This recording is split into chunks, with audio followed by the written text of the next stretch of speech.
Voilà, mes amis, un grand plaisir de vous retrouver. Et on était la semaine dernière à Bruxelles, un séminaire magnifique. Les gens vraiment à Bruxelles sont vraiment gentils, ouverts, vraiment magnifiques. Et bon, c'était très très bien. Non? Est-ce que vous avez une tête d'Ashkenaz comme ça? Ils sont pas embêtés à Bruxelles? Ben non, on avait beaucoup de monde qui sont venus et la majorité c'était des non-juifs, des Bnei Adam. Et figurez-vous que dans un cours, j'ai 3 pasteurs évangéliques qui sont venus à mes cours. Ah, je les connais peut-être. Et il y en a un, il y a 3 pasteurs évangéliques qui sont venus à mes cours. Et il y en a un qui me donne un livre. Je m'excuse de vous le dire, hein, mais le titre c'était L'Église tombera devant les Juifs. Alors je lui dis, mais je ne comprends pas, vous êtes un pasteur évangélique, comment vous osez écrire une chose pareille? Et il me répond comme ça, il dit, vous ne pouvez pas savoir comme j'aime les Juifs. Un pasteur évangélique. Bon, comme notre ami, mais incroyable. Et c'était 3 personnes vraiment extraordinaires. Et il écrit un livre, l'Église tombera devant les Juifs. Alors je lui dis, mais de quelle Église vous parlez? Il me dit, non, je parle de l'Église catholique. Pas de l'Église protestante. Comment? Elle est tombée. Bon, écoute. Enfin, en tous les cas, bref, c'est un très très bon séminaire. Merci Hachem. Je tenais à vous dire aussi, avant de commencer mon cours, que la semaine prochaine, je ne serai pas là. Donc, n'oubliez pas de ne pas venir la semaine prochaine. Je suis vraiment désolé, mais j'ai un empêchement énorme et je ne pourrai pas être là à l'heure prévue. D'accord. Mais peut-être, est-ce que vous êtes d'accord qu'on fasse le cours le mardi? Vous êtes d'accord qu'on fasse le cours le mardi? Je sais pas. Hein? Je sais pas. Bon, on verra. On va en parler à la fin du cours. Voilà. Vous savez que dans notre paracha, d'abord à la mémoire de monsieur et de madame Caïn, et vous savez que dans notre paracha, à la fin de la paracha, vient Amalek. Amalek vient. Et bon, c'est d'ailleurs assez étonnant parce que toute la paracha parle d'une manière très positive d'Israël. La traversée de la mer, la manne qui tombe du ciel, l'eau qui sort d'un rocher. Bon, c'est vrai que les Juifs ont rouspété plusieurs fois quand ils ne trouvaient pas d'eau, quand ils ne trouvaient pas de nourriture, mais qui ne rouspètent pas dans ce monde. D'accord? Bon. Mais vous ne rouspétez jamais? Donc, alors, vous n'êtes pas une juive, vous êtes une hébraïque. Une hébreu. Les hébreux ne rouspètent pas, mais les juifs, par contre, ils ont une tête d'enterrement. Mais quoi qu'il en soit, Amalek vient. Alors, beaucoup de commentaires posent la question, mais pourquoi dans cette paracha vient Amalek alors que toute la paracha très globalement est assez positive par rapport à Israël. Le parachat beau? Comment? Parachat Béchala. Et juste avant la venue d'Amalek, il y a un verset que les Juifs ont dit, un verset catastrophique. Ils disent Haïm yesh Hashem bekirbenu im aïn. Est-ce que Dieu est en nous ou il n'est pas en nous? Et bon, c'est une forme de révolte. Comment on peut oser dire est-ce que Dieu est en moi ou il n'est pas en moi? Évidemment que Dieu est en nous puisqu'on a la Neshama. La Neshama est au niveau de la Bina, comme on va le voir. Et Vaïpar Be'apav Nishmat Chaim. Dieu a fait sortir de... Bon, ce sont des codes, bien sûr, c'est pas à prendre à la lettre. Mais Dieu a fait sortir de lui, comme c'est marqué dans le verset, la Neshama, qui est rentrée dans l'homme. La Neshama, c'est une partie de Dieu. Et donc, comment les Juifs osent dire Ayesh Hashem bekirbenu imaïn? Et tout de suite, va y avoir Amalek. Vient Amalek, et les commentateurs disent, parce que les Juifs ont osé supposer que Dieu n'était pas au milieu d'eux, alors c'est pour ça que Amalek est venu. Bon, ça c'est le pshat, bien sûr, on va essayer d'approfondir un peu plus. On reprend le verset Ayesh Hashem bekirbenu imaïn. Comme vous le savez, il est interdit de prendre les versets de la Torah selon le pshat, selon la forme littérale. On doit étudier beaucoup plus en profondeur. Et le Zohar explique quelque chose d'absolument incroyable. Yesh, Ayesh Hashem Bekirbenu, Yesh, c'est la réalité, Yesh, d'accord? Ça fait allusion au monde d'en bas qu'on appelle la Malchut, et Rachel. Ayesh Hashem Bekirbenu, Im Ayin. Peut-être il n'est pas en nous. Ayin, ça veut dire le néant, mais ça veut dire aussi caché. Ayin, caché. Et Ayin fait allusion à la Bina.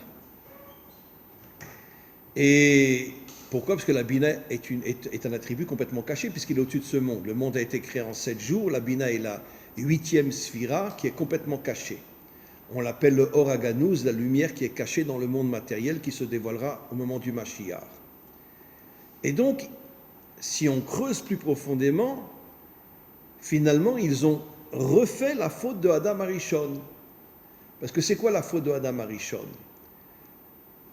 C'est amener la mort dans le monde. La mort dans le monde, c'est quoi? C'est la séparation entre l'âme et le corps. Le corps qui est le monde d'en bas, l'âme qui est le monde d'en haut. Et l'âme, la neshama, est au niveau de la bina, comme on le sait. Et donc, quand ils ont dit, est-ce qu'on est dans le yesh, d'après le Zohar, ou on est dans le haïn? Est-ce qu'on est au niveau de la bina, ou on est au niveau de la malchut? Ils ont séparé le corps de l'âme. Voilà. Et donc, en vérité, c'est pas est-ce que Dieu est au milieu de nous ou pas, c'est pas du tout comme ça que le Zohar explique. La question profonde était, est-ce que nous sommes dans le monde d'en bas ou nous sommes dans le monde d'en haut? Est-ce que nous sommes au niveau du haïn, qui est la bina, ou au niveau du yesh, qui est la malchut? Et donc, ils ont séparé, une fois de plus, l'âme du corps. Et c'est pour ça qu'Amalek est venu, comme on va le voir, je vais expliquer beaucoup plus dans les détails. Pourquoi? Parce que Hachem n'a pas accepté qu'il sépare la bina de la malchut, c'est-à-dire le monde d'en haut du monde d'en bas. Comme on le sait, un homme authentique, c'est celui qui arrive à unir le monde d'en haut avec le monde d'en bas. J'ai déjà dit des milliers de fois dans mes cours, mais c'est une notion qui est tellement importante que je ne me lasserai jamais de la répéter. Comment? C'est pour ça que Yaakov a épousé Léa, qui était la bina, et Rachel, qui était la malchut, pour justement unir le monde d'en haut avec le monde d'en bas. Yaakov s'appelle Tiferet, l'unité entre les contraires. Mais Israël a complètement dévié et ils ont posé la question, est-ce qu'on est dans le monde d'en haut ou bien on est dans le monde d'en bas? C'est ça la vraie traduction de ce verset d'après le Zohar. Et tout d'un coup vient Amalek. Allons plus loin. Comment s'écrit Amalek? Amalek s'écrit Al-Aïn Mem, qui veut dire âme, le peuple d'Amalek. Et les deux dernières lettres, c'est Lamed Kouf, 130. Le Kouf fait allusion à la couronne, Keter, et le Lamed fait allusion à la Malchut. Comme j'ai déjà expliqué des milliers de fois, et on va comprendre pourquoi Amalek a attaqué Israël, ou pourquoi plutôt Hachem a envoyé Amalek attaquer Israël, comme on va le voir, parce que la couronne, c'est qui? C'est vous. Et le roi, c'est Hachem. La femme est appelée Ateret Ba'ala, la couronne de son mari. Et l'homme, grâce à la couronne que sa femme lui donne, devient un roi. Un roi, encore une fois, ce n'est pas un taré qui est assis sur son trône, c'est quelqu'un qui n'a peur de rien, qui défonce tous les obstacles pour se frayer un chemin, comme disent nos maîtres dans le Talmud, Meler Poretz Geder la Sotlo Derer, le roi défonce tous les obstacles pour se frayer un chemin, mais grâce à qui? Grâce à la couronne qu'il reçoit de son épouse. Donc le mot Amalek, c'est Am-Lak. Qu'est-ce que voulait Amalek? Détruire le couple. Il veut détruire le couple. C'est dans les mots, c'est le Zohar qui l'explique. Il veut détruire le couple. Pourquoi Amalek veut détruire le couple? Comme on le voit aujourd'hui. D'accord? Aujourd'hui, ils font tout pour détruire le couple. D'accord? Et Bon, grâce à Dieu, on tient. Mais la nouvelle génération, ça va être catastrophique. Hein. C'est peut-être pas, c'est surtout aussi détruire le peuple. Détruire le couple, c'est détruire le peuple. Vous avez 100% raison. Nos maîtres, je l'ai déjà dit 1000 fois, Hachem dit à Abraham, seront bénies en toi toutes les familles de la terre. Et nos maîtres posent la question, pourquoi pas tous les peuples de la terre? Et nos maîtres répondent, un peuple qui n'est pas fondé sur la famille n'est plus un peuple. La famille, c'est le couple et les enfants, bien évidemment. Donc c'est pour ça que le verset dit, seront bénies en toi toutes les familles de la terre, pour bien faire comprendre qu'un peuple sans famille, c'est plus rien. C'est plus rien du tout. D'ailleurs, bon, enfin bref, non, je voulais pas le dire, c'est pas grave. On peut espérer que le Mashiach va arriver avant, parce que la nouvelle génération, elle a perdu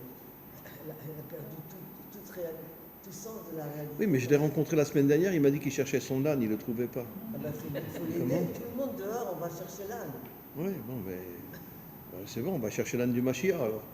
D'accord, on va peut-être le trouver. Bon, bref, Bekitsour, Amalek, il veut détruire le couple. Et pourquoi? Vous le savez tous et toutes, Amalek est un double mamzer, un double bâtard.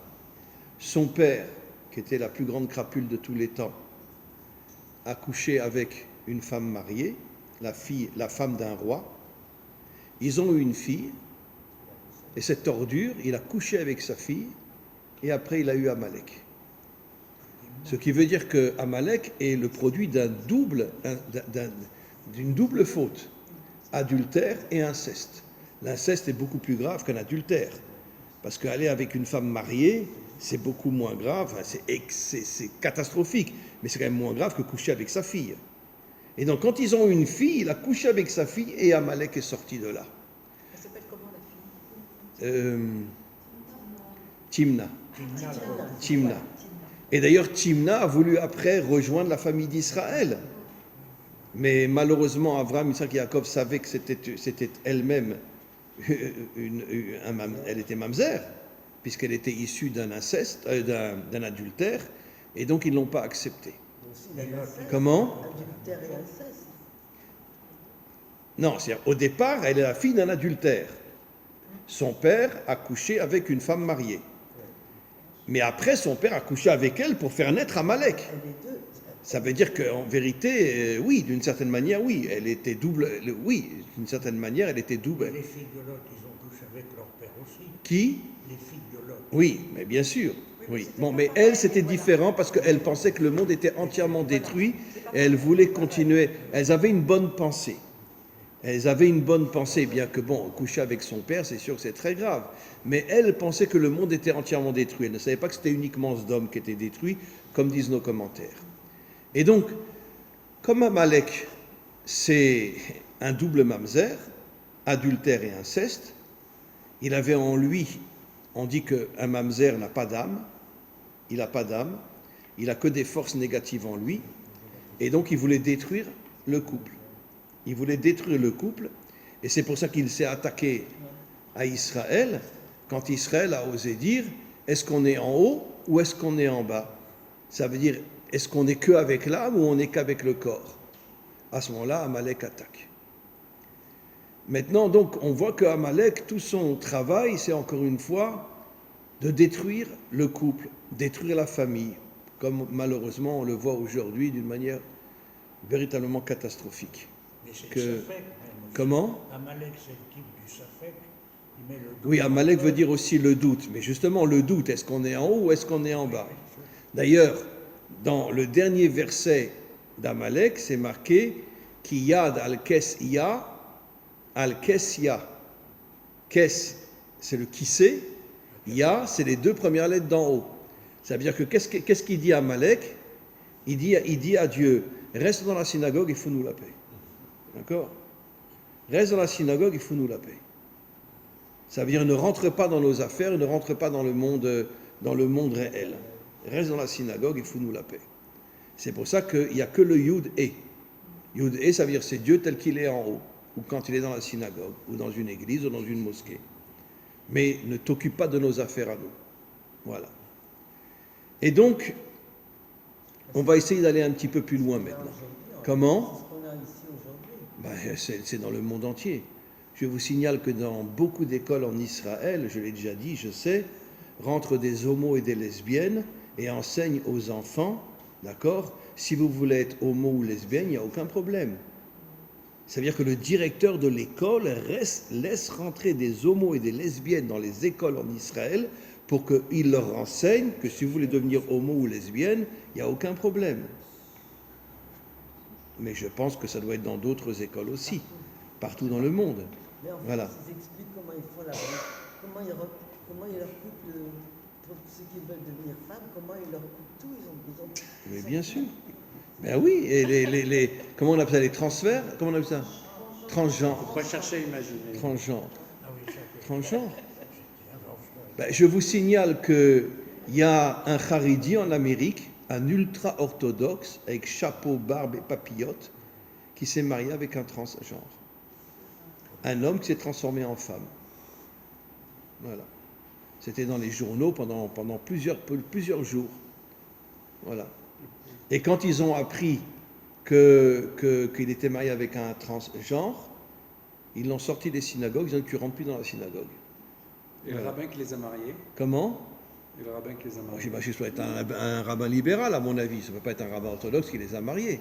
Un rabbin libéral. Un rabbin marié deux homosexuels sous la choupa.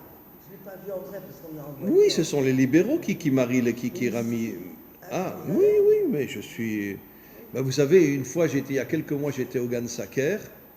Je vois deux chassidés gourds, ultra-orthodoxes, se cacher derrière un arbre et s'embrasser. On vit dans un monde de fous aujourd'hui.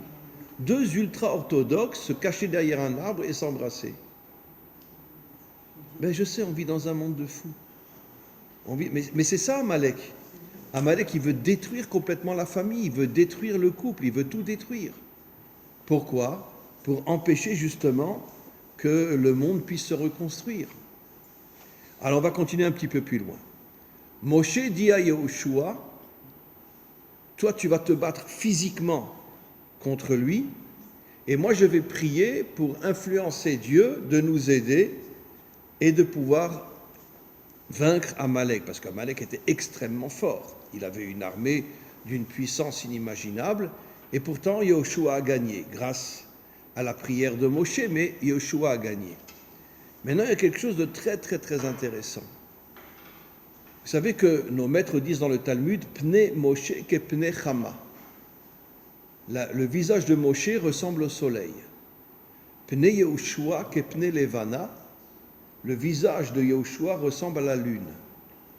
La lune est féminine, le soleil est masculin. Qui éclaire la lune? Le soleil.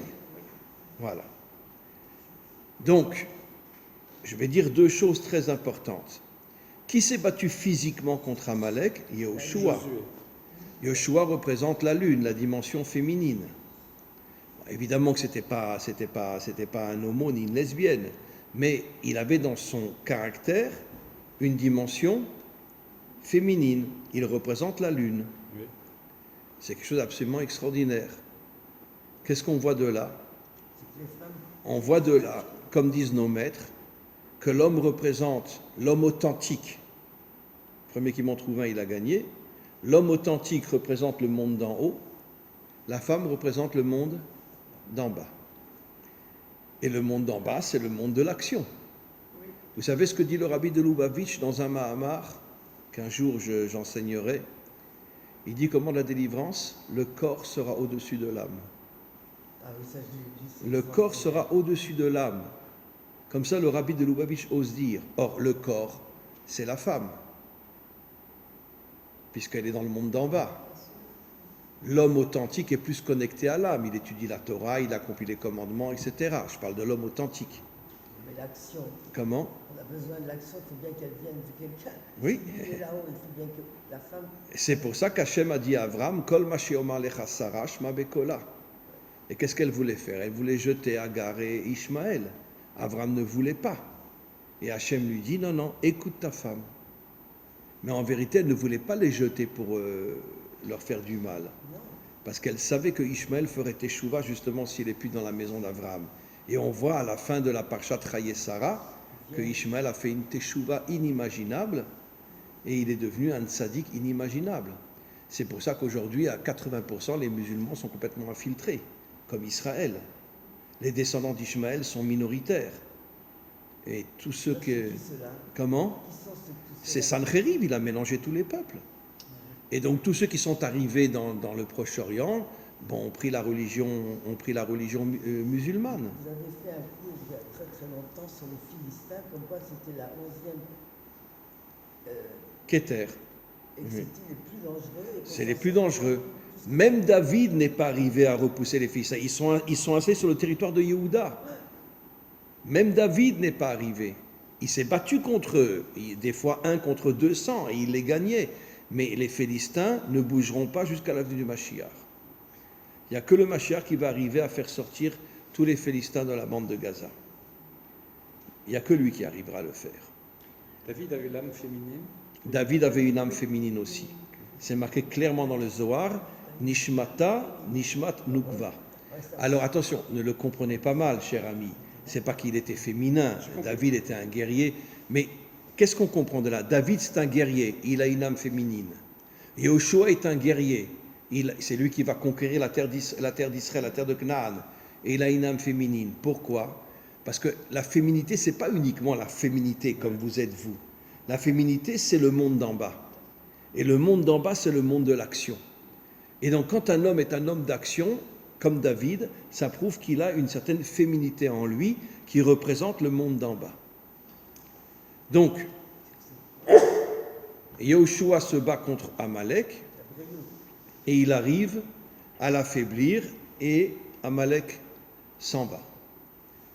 Alors maintenant, encore une fois, je vais revenir sur cette notion que le soleil éclaire la lune, le masculin éclaire le féminin.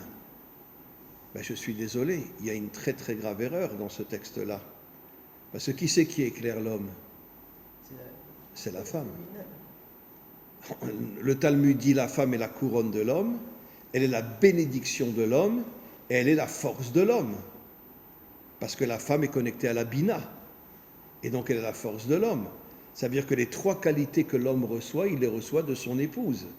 D'accord? On le reconnaît ou pas? Allez, voilà, on le reconnaît. Très bien. Donc, les 3 qualités que l'homme reçoit, il les reçoit de sa femme. La couronne qui fait de lui un roi, la bénédiction qui lui permet de réussir dans son travail, et les forces qui lui permettent d'être un homme fort. Il les reçoit, ces 3 bénédictions, il les reçoit de sa femme. Alors, comment qu'on peut dire que c'est le masculin, le soleil, qui éclaire la lune? Mais au départ, les deux, ils étaient égaux. C'est parce qu'elle a ouvert sa bouche que Dieu lui a dit « fais-toi petit ». Oui, même s'ils étaient égaux, malgré tout, c'était quand même la femme qui nourrissait l'homme. Alors, Mais au Oui. départ, c'était pas évident, puisqu'ils étaient à égalité, le soleil. Mais même s'ils sont à égalité, l'homme avait des qualités qu'il transmettait à sa femme aussi, mais malgré tout, la femme avait ces 3 qualités qu'elle transmettait à son mari. Alors comment comprendre ce verset que le soleil éclaire la lune, le masculin éclaire le féminin? Le Zohar révèle une chose absolument incroyable. En vérité, ça représente l'union entre Israël et les 70 nations. Israël est masculin et les 70 nations sont féminines. Pas féminines dans le sens, encore une fois, vous m'avez compris. Pourquoi? Parce qu'elles sont dans l'action. Comment est appelé Israël par rapport aux 70 nations? Je parle 70 nations adamiques. Or la Goïm, la lumière des peuples. La lumière des peuples. Mais finalement, bon, très bien, mais on n'est pas grand-chose. Hein. La lumière des peuples. Mais qui c'est qui va vraiment, qui c'est qui va dévoiler la royauté d'Hachem dans le monde? C'est grâce à la lumière d'Israël, mais c'est les nations adamiques. Absolument. Parce qu'elles sont féminines, elles sont dans l'action, elles reçoivent la lumière d'Israël, qui est masculin, et après Israël se marie avec les 70 nations adamiques, d'accord, dont vous serez l'un des généraux, Amen. sûr et certain. Et donc, Bezrat Hashem. Israël se marie avec les 70 nations adamiques. Ça veut dire, bon, c'est pas un mariage dans le sens homme-femme, mais il y aurait une unité entre Israël et les 70 nations adamiques, quelque chose d'inimaginable. D'ailleurs, comme je l'ai déjà dit 1000 fois, On le sent déjà un petit peu. on le sent aujourd'hui d'une manière inimaginable. Bon, moi j'ai des cours avec les adamiques, mais c'est à pleurer. Je vous dis franchement, c'est à pleurer. Ils ont une connaissance de la Torah et personne ne le sait. Les Juifs ne le savent pas. Parce que combien de Juifs enseignent aux adamiques aujourd'hui? Voilà, moi j'ai tous les rabbinim sur le dos. Comment tu oses enseigner à des goïms? D'accord. Voilà. Bon, je leur dis, va te faire voir. Mais parce que je sais que c'est des gens exceptionnels, des gens absolument incroyables, qui ont des connaissances de la Torah, mais fabuleuses. J'ai une élève à Madagascar, qui est à l'origine une africaine. Elle a appris l'hébreu il y a des années et des années. Elle étudie le Zohar, le Talmud, etc. Elle a des connaissances de Torah. Elle ne veut pas se convertir, elle veut rester une Ben Adam.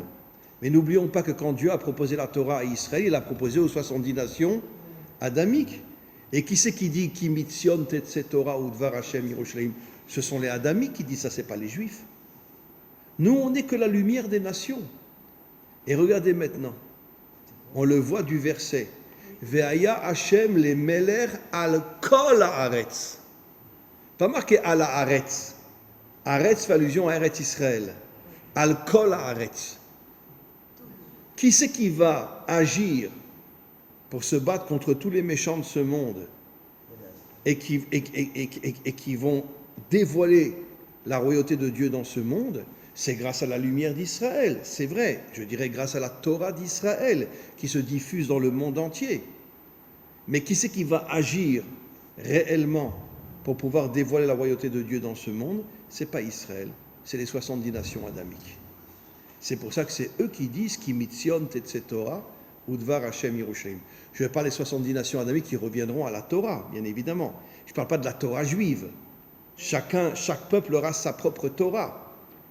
Mais c'est pour ça que quand Hashem a proposé la Torah aux 70 nations, au moment où il a proposé Israël, les dirigeants ont tout fait pour qu'ils ne la reçoivent pas, parce qu'ils ne voulaient pas que les 70 nations puissent devenir liées à Israël et amener d'une certaine manière la délivrance dans le monde.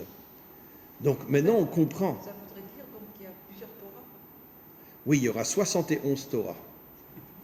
70 facettes. Maintenant, c'est évident qu'il y aura des points communs entre toutes les Torahs. Voilà. Vous savez combien d'adamiques aujourd'hui mangent kasher? Mangent kasher. C'est inimaginable. Inimaginable.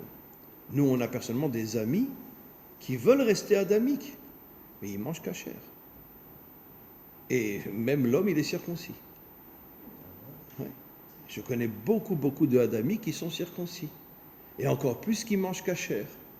Pourquoi? Parce qu'ils ont compris que la nourriture non kasher dégageait des énergies négatives dans le corps qui tuaient l'âme.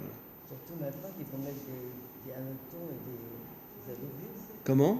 Ils vont mettre dans la nourriture de la poudre. Oui, non, ils vont mettre des insectes dans la nourriture maintenant. Dans le pain, ils vont mettre des insectes. En France, faites attention, hein. Tous les pains seront remplis d'insectes en France. Maintenant, je ne sais même pas si les pains kasher vont être comme ça aussi. Parce que, comment? En Israël, peut-être pas, mais en France, va savoir. Mais en France, la majorité des boulangeries sont allumées par un juif, mais ils ne savent pas si la farine, elle est remplie d'insectes ou non. Et on ne sait pas. Si c'est une boulangerie complètement juive, alors je pense qu'ils font attention que les insectes ne rentrent pas dans la farine. Mais si c'est une boulangerie non juive et que le juif ne fait qu'allumer le four, qui dit qu'il n'y a pas des insectes dans la farine aussi, et la majorité des boulangeries en France sont allumées par des juifs, mais ne sont pas des boulangeries juives. Donc il y a quand même un sacré problème. Bonjour. Vous pouvez rentrer, il n'y a pas de problème. Oh Hachem. Voilà. Et donc effectivement, mais je vois qu'ils ont déjà commencé à mettre les insectes dans la farine. Hein. Comment? Qui boit les insectes. Oui, mais bien sûr. Mais les restaurants non cachers à Tel Aviv, ils mettent des insectes aussi dedans. Mais bien sûr, évidemment. Évidemment, bon, n'oublions pas qu'il y a aussi énormément de restaurants russes à Tel Aviv où les Juifs rentrent manger du porc et des choses comme ça. Hein. Mais bien sûr, on est le peuple élu, évidemment. Et donc, non, on n'est pas le peuple élu. Ouais, je pensais. Quoi qu'il en soit, on va continuer. Maintenant, je voudrais poser une question très embarrassante.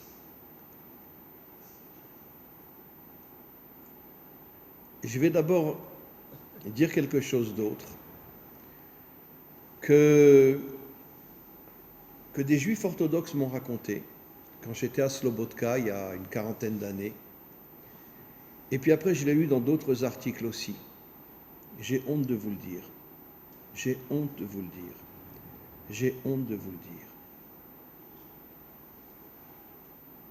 Pourquoi vous me regardez comme des ashkénazim comme ça? On attend que ça parte. Suspense. Tanadatan. Suspense. Eh bien, quand j'étais à Slobodka, j'avais 18 ans. Et puis, il y a eu un jour un cours. Un cours. Et le Rav nous a raconté quelque chose d'absolument incroyable. Et puis après, je l'ai vu dans des articles aussi. Vous savez d'où vient Hitler? Bon, Hitler, c'est un démon, bien évidemment. Mais vous savez d'où il vient?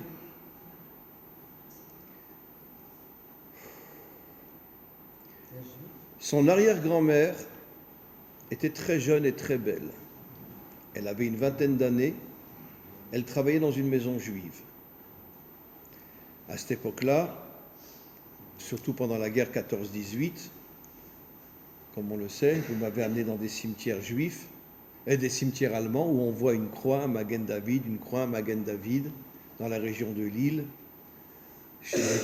J'étais bouleversé. Je dis mais comment c'est possible qu'une croix à côté d'un Magen David?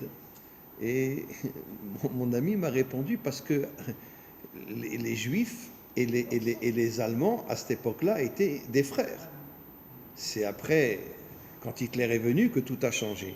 Mais c'était des frères. Et donc les Juifs n'avaient aucune honte à mettre un Magen David à côté d'une croix. Et si vous les prenez dans les cimetières dans la région de Lille, vous verrez une croix, un Magen David, une croix, un Magen David. Des choses absolument incroyables. Et donc c'était plus ou moins à cette époque-là. Et cette jeune femme travaillait dans une maison juive, des gens riches. Et le fils a sauté sur elle, il l'a violée. C'était un sale juif, hein, c'est sûr. Il a sauté sur elle et il l'a violée. Elle est tombée enceinte. Et c'est de là qu'est sorti Hitler. Et quand Hitler a appris que sa arrière-grand-mère avait été violée par un juif, il a décidé de tuer tous les juifs. Cette histoire est très très très peu connue dans le monde juif, mais cherchez dans Google, je pense que vous la trouverez, cette histoire-là. Mais nous, c'est un Rav à Slobodka, l'une des plus grandes yeshivot du monde, qui nous a raconté cette histoire-là. Et il avait la tête baissée. En vérité, c'était plutôt le mashgiar de la yeshiva qui avait le cou comme ça, parce qu'il vivait à Hebron quand il y a eu le massacre des Juifs à Hebron, et il a pris un coup de couteau dans le cou, et il ne pouvait plus relever son cou. Il était comme ça. Et c'est lui qui nous a raconté cette histoire-là, que l'enfant du patron de la maison, du propriétaire de la maison, avait violé cette jeune fille, parce qu'elle était très belle, et c'est comme ça qu'elle est tombée enceinte, et c'est comme ça que Hitler est sorti. Et quand Hitler a appris que, c'était en Autriche, c'était pas en Allemagne, puisque Hitler était un Autrichien, quand Hitler a appris que son arrière-grand-mère avait été violée, il a décidé de vouloir tuer tous les Juifs.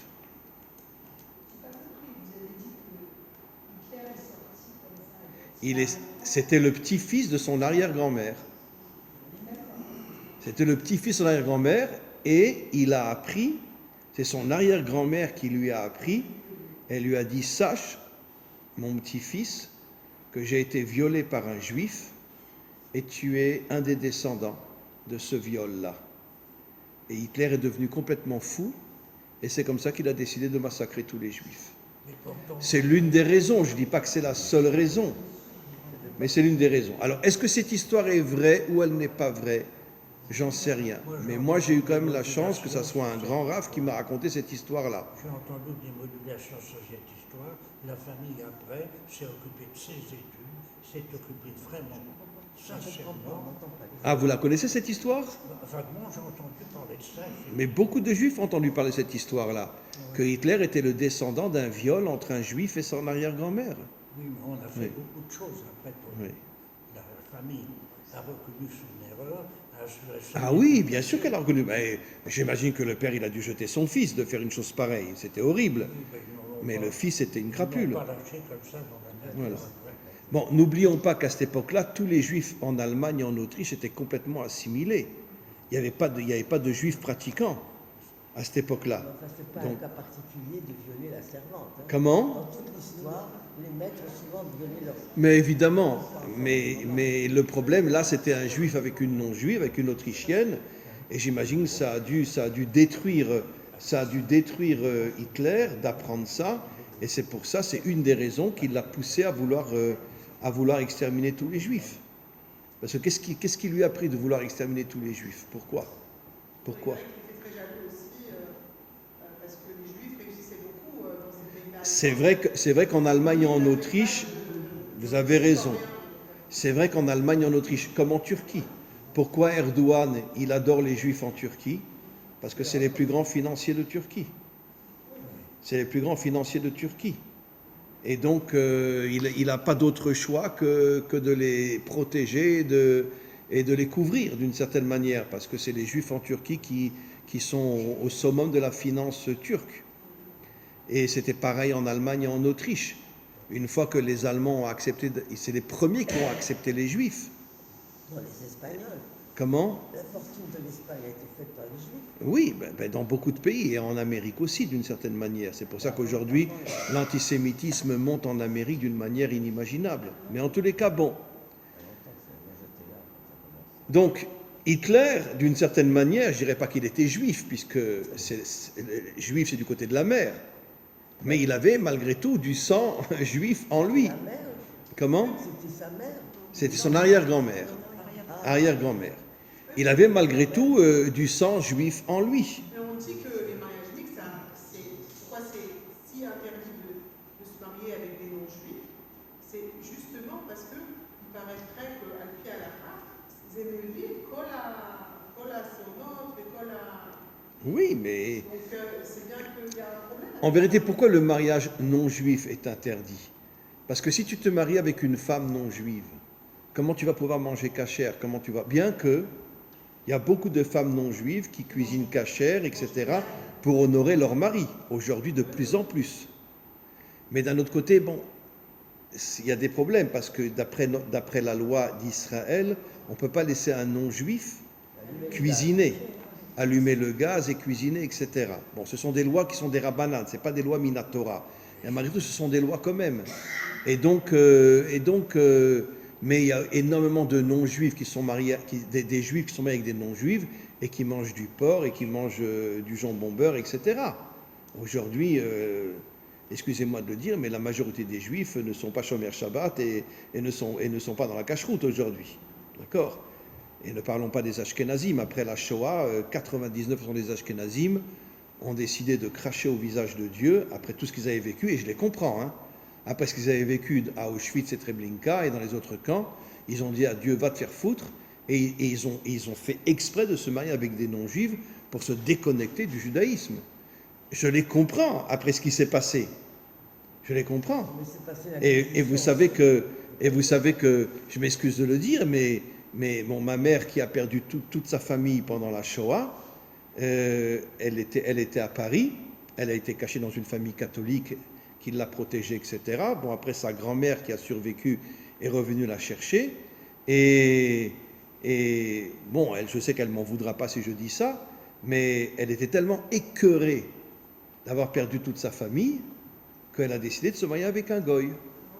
Et quand mon grand-père, qu'il avait donc elle et sa sœur chez eux à la maison, quand mon grand-père a appris qu'elle voulait se marier avec un non-juif, il les a envoyés en Israël. Il les a envoyés en Israël en 1948. Elle avait, je crois, 16-17 ans à cette époque-là. Mais elle avait dit à ma grand-mère, moi je me marierai avec un non-juif. D'accord? Je déteste Dieu. Comme elle avait dit à ma grand-mère. Et je peux comprendre, elle a perdu toute sa famille, elle a perdu ses frères, ses sœurs, elle a tout perdu. Et donc mon père aussi, il a perdu toute sa famille. Et donc ils sont partis en Israël, et là elle a rencontré mon père, grâce à Dieu, et qui était juif bien sûr, et ils se sont mariés.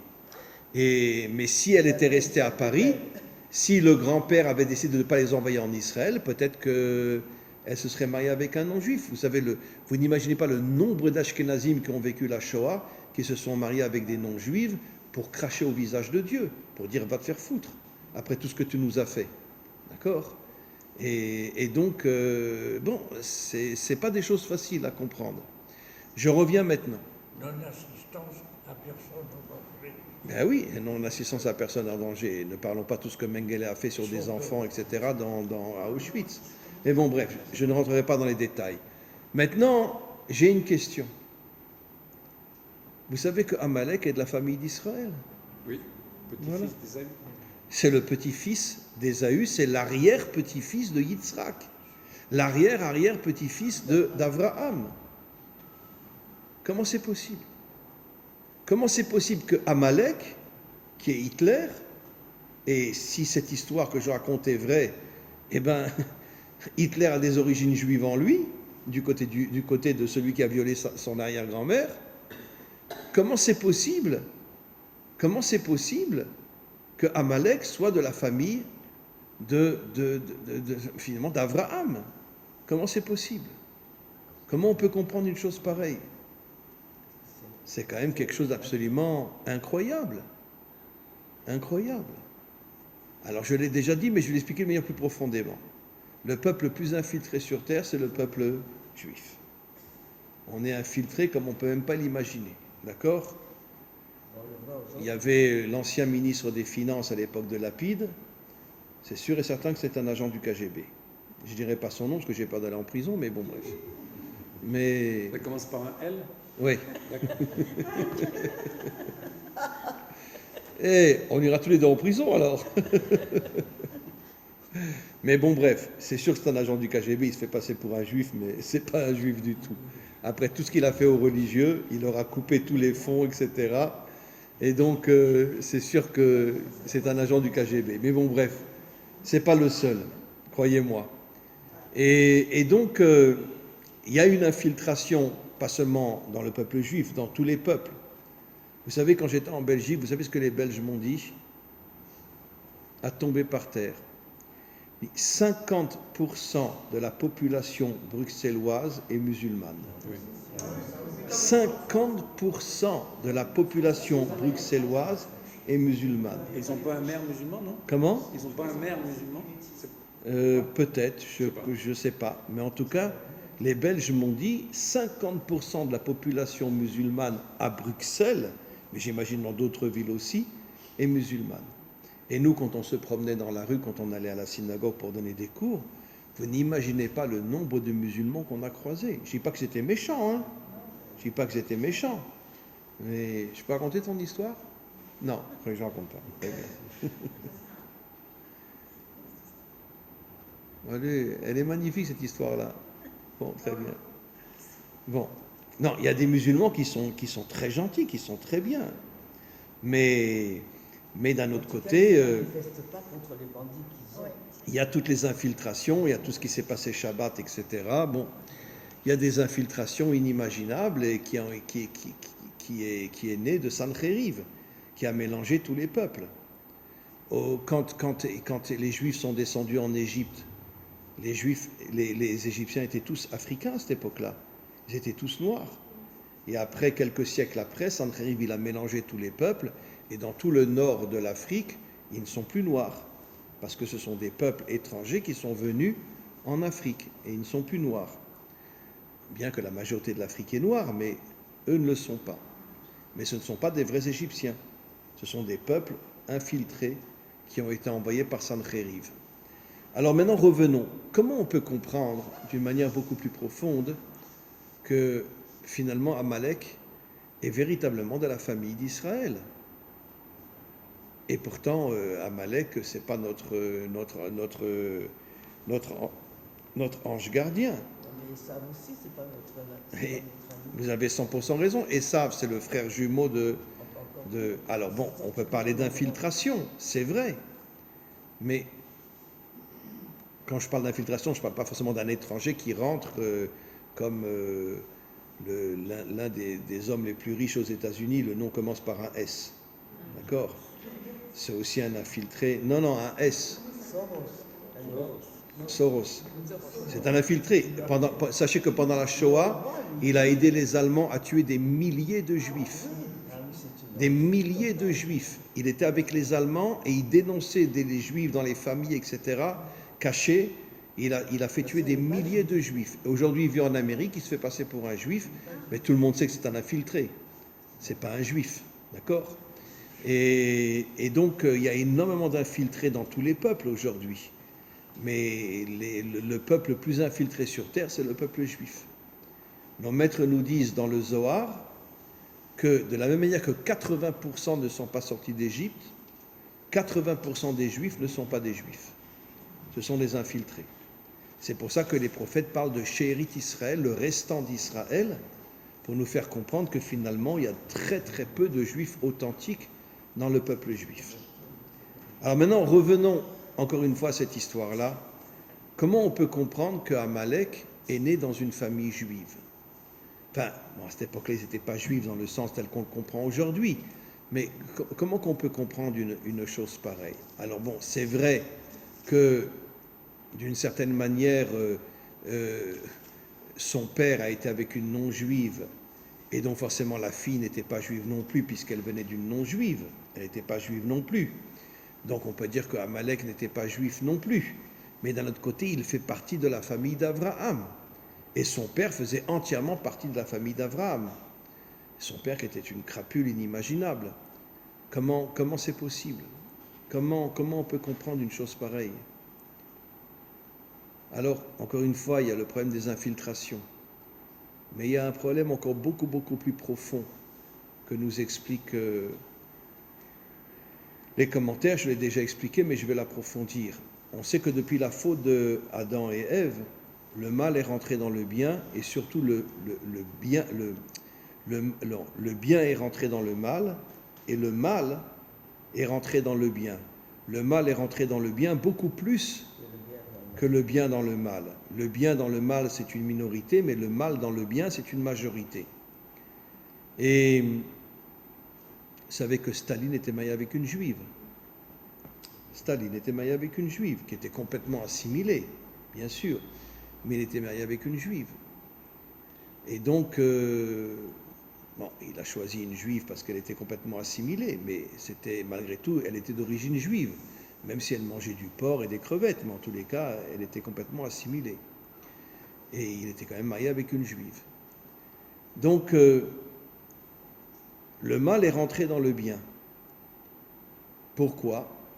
Parce que quand il y a eu la faute de Adam et Ève, au départ, l'arbre s'appelle l'arbre de la connaissance du bien et du mal. Le bien et le mal étaient séparés. Mais quand ils ont mangé de ce fruit, bon, c'est pas à prendre à la lettre, ils n'ont pas mangé de ce fruit, mais quand ils ont mangé de ce fruit, il y a eu un mélange, le bien est rentré dans le mal, et le mal est rentré dans le bien. Et donc, c'est comme ça qu'on peut comprendre pourquoi, parmi les gens bien, il y a énormément de mal, et parmi les gens mauvais, il y a aussi énormément de bien. N'oublions pas que, je l'ai déjà dit, la nièce de Himmler est venue en Israël et s'est convertie. La nièce de Himmler. Vous imaginez la nièce de Himmler qui vient en Israël et qui se convertit? Comment qu'on peut comprendre des choses pareilles? Elle s'est convertie dans les années 50.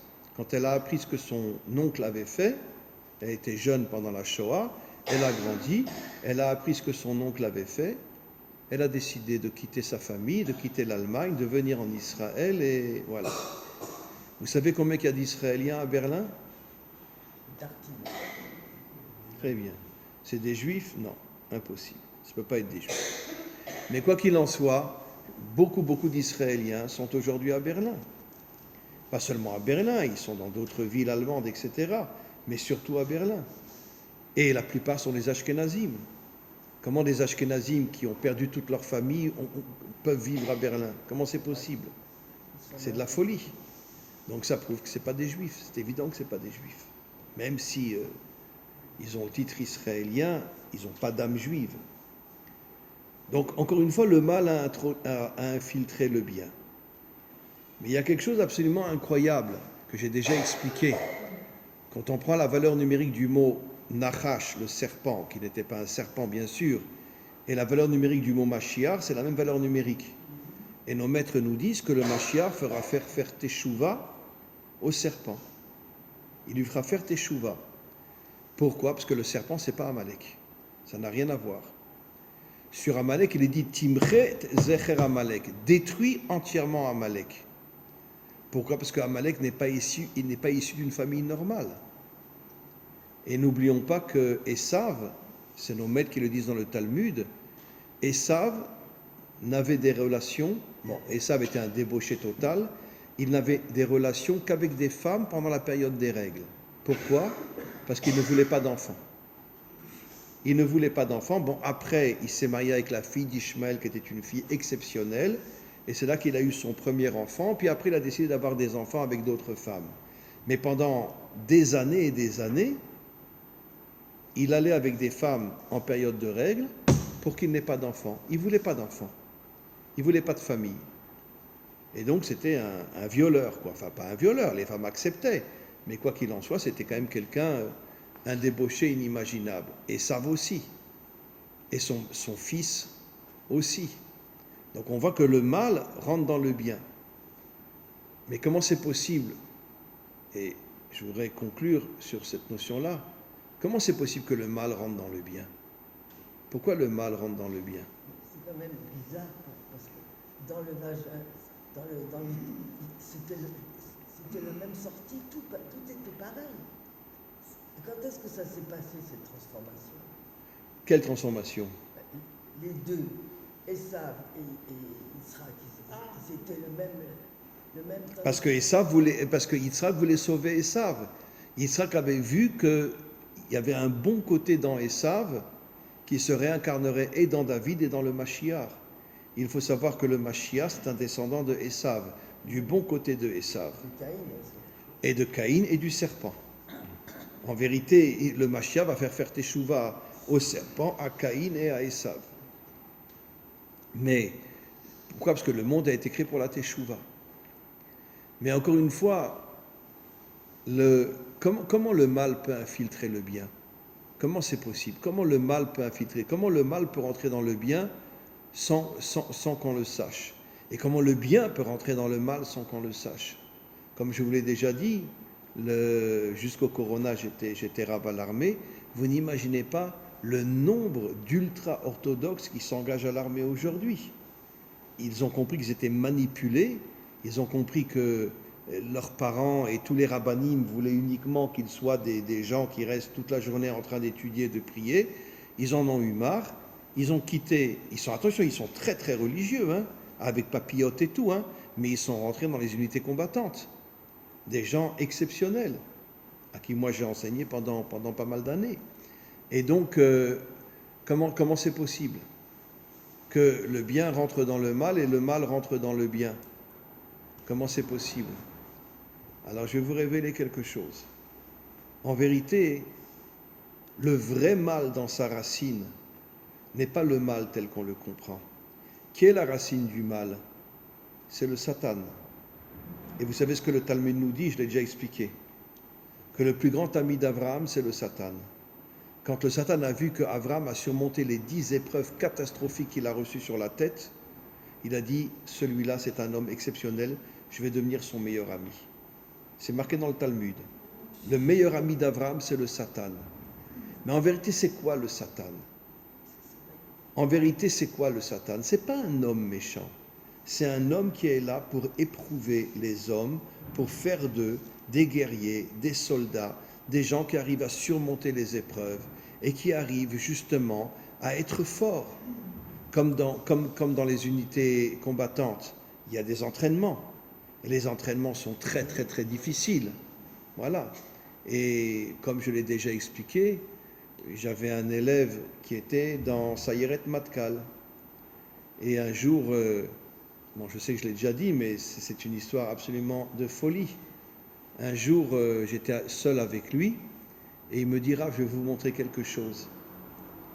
Alors, on rentre dans une chambre, il enlève tous ses habits et je vois des coups partout, des blessures partout sur son corps. Je lui dis, quoi, tu as été fait prisonnier par les Syriens ou par les Libanais, etc. Il me dit, non, Rav, non. C'est dans notre armée qui nous torture pour pouvoir, si jamais on est attrapé par des Syriens ou des, etc., pour pouvoir résister à la torture. Et ils nous torturent pour pouvoir les aider à s'ils sont attrapés, que quand les Syriens vont voir qu'ils ont des trous partout, ils vont dire, bon, ben, ça ne sert à rien qu'on les torture. Vous comprenez? Et donc, ça veut dire que c'est l'armée israélienne qui torture, bon, les unités d'élite pour pouvoir leur permettre que s'ils sont pris après par des Syriens, etc., ou à Gaza, peu importe, qu'ils puissent résister à cette torture-là. Mais c'est des choses absolument incroyables. Ça veut dire que l'entraînement permet à l'homme de devenir un véritable guerrier. Eh bien, c'est ça notre monde. Le Satan, vous voulez que je vous dise? D'accord? Eh bien, je vais vous étonner. Pour moi, c'est la créature la plus exceptionnelle qu'il y a dans le monde. Parce qu'elle fait de nous des Giborim. Elle fait de nous des hommes forts. Elle fait de nous des gens courageux. Si on arrive à surmonter les épreuves, bien évidemment. Je sais que la majorité des hommes ne surmontent pas les épreuves, surtout si c'est des épreuves insupportables. Mais ceux qui arrivent à surmonter l'épreuve, en vérité, vous savez ce que le Talmud dit? Que le premier qui fera teshuva au moment de la délivrance finale et qui va devenir le meilleur ami, pas seulement des Juifs, mais de tous ceux qui reviendront vers Dieu, ça sera le Satan. Le Satan, il n'a pas été créé par Dieu. Mais bien sûr qu'il a été créé par Dieu, évidemment, pour aider les hommes à devenir des hommes forts. Maintenant, si vous prenez la valeur numérique du mot Satan, ça fait 359. 3 et 5, ça fait combien? Ça fait 8. 8 et 9, 17. Tov. C'est à pleurer. Le Satan, sa valeur numérique, c'est Tov. Tov, le bien, pour nous faire comprendre que Dieu n'a pas créé le Satan pour détruire les hommes. Il y a des démons qui détruisent les hommes, comme Hitler, mais ça n'a rien à voir avec le Satan. Le Satan est une créature qui éprouve les hommes afin de faire d'eux des guerriers. D'ailleurs, avec Job. Comment? Satan vient parler avec Bien sûr, comme il a éprouvé Job. Bien sûr. Et donc, la valeur numérique du mot Satan, c'est Tov, qui veut dire le bien. Comment on peut imaginer que la valeur numérique du mot Satan, c'est Tov? Qu'est-ce qu'on comprend de là? On comprend de là que le Satan n'est pas une mauvaise créature. C'est quelqu'un qui est là pour nous éprouver. Il est là pour nous éprouver, et voilà. Et c'est comme ça. Je terminerai juste par une histoire que j'ai déjà racontée, mais pour moi c'est une histoire merveilleuse que j'ai entendue de la bouche de cet homme-là qui m'a raconté cette histoire il y a une vingtaine d'années quand j'étais en Israël. C'est un Rav et son élève qui vont à Auschwitz, mais Auschwitz était immense, dans des camps séparés. Ils arrivent chacun avec une femme et 11 enfants. Tout de suite, la femme et les 11 enfants sont emmenés dans les chambres à gaz, brûlés dans les fours. Et eux, ils ont survécu à Auschwitz. Et le Rav est parti à Jérusalem et l'élève, sans savoir que son Rav était à Jérusalem, est parti aussi à Jérusalem. Quand il a appris que son Rav était à Jérusalem, il a voulu le voir.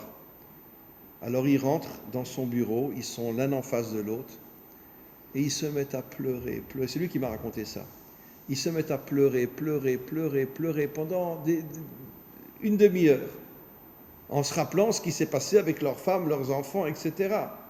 Que dès qu'ils sont sortis du train, ils ont été asphyxiés et brûlés vifs. Et donc, ils se mettent à pleurer. Et tout d'un coup, le Rav tape sur la table et lui dit, bon allez, arrêtons de pleurer. La seule chose qui compte dans ce monde, c'est la Emouna.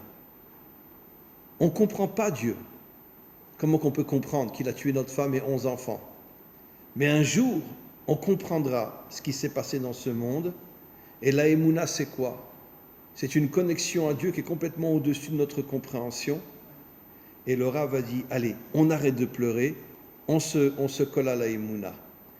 Eh bien, la Emouna, c'est aussi d'une certaine manière ce qui permet à un homme de surmonter ses épreuves.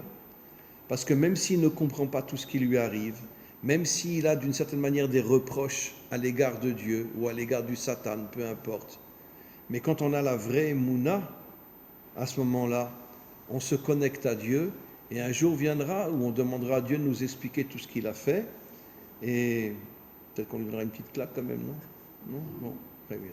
On lui donnera une petite claque quand même et puis après, ça sera notre meilleur ami. D'accord? N'oubliez pas que lundi prochain, je ne suis pas là. Alors, est-ce que vous voulez qu'on fasse cours mardi? Vous voulez qu'on fasse cours mardi? Vous ne pouvez pas? Bon, ceux qui peuvent venir, levez la main. Moi, je ne sais pas, j'ai rendez-vous avec le médecin, mais je ne sais pas si c'est lundi ou mardi. Oui. Sinon, je viens mardi. Bon, écoutez, on fera cours mardi à midi. Même s'il n'y a que 4 personnes, c'est pas grave. OK? Mardi à midi, on fera cours. Voilà.